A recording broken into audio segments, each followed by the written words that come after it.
இதை பார்த்த வீரபாகு அதிக கோபம் கொண்டு 1000 அம்புகளை விட்டு சிங்கமகாசுரனுடைய ரதத்தை நொறுக்கி அவனை கீழே தள்ளினார். உடனே சிங்கமகாசுரன், நான் இவர்களுடன் இவ்வளவு நேரமாக யுத்தம் செய்ய வேண்டும் என்று நினைத்து தன் தாயார் கொடுத்த மாய பானத்தை விட்டார்.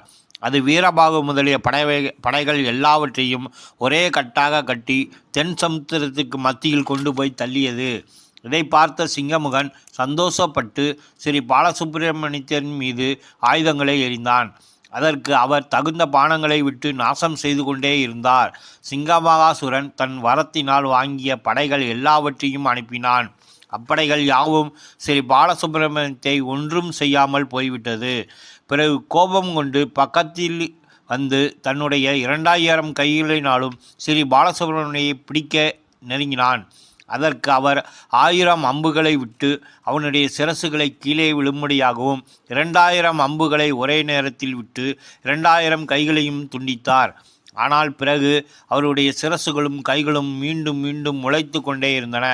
காரணம், அவன் தவம் செய்யும் காலத்தில் அக்கினி குண்டத்தில் தன்னுடைய ஒவ்வொரு சிரசுகளையும் கரங்களையும் துண்டித்து ஹோமகுண்டத்தில் போட்டு யாகம் செய்த காரணத்தினால் அத்தவத்தின் பலத்தினால் அவைகள் மீண்டும் முளைத்தன.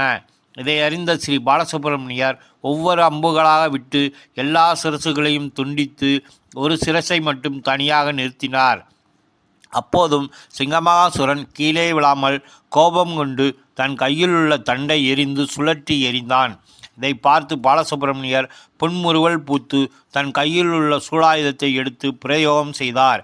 அது அண்டமே நடுநடுங்க இடி முழக்கத்துடன் கிளம்பி தண்டை பொடி பொடியாக்கி சிங்கமகாசுரன் மார்பில் புகுந்து அவனது உயிரை பருகி பின் இரத்தத்தை கொப்புளித்து கங்கை நீராடி புஷ்பாஞ்சலி பெற்று ஸ்ரீ பாலசுப்பிரமணியத்தின் திருக்கையிலேயே வந்து சேர்ந்தது. இப்படியாக சிங்கமகாசுரன் இறந்தான்.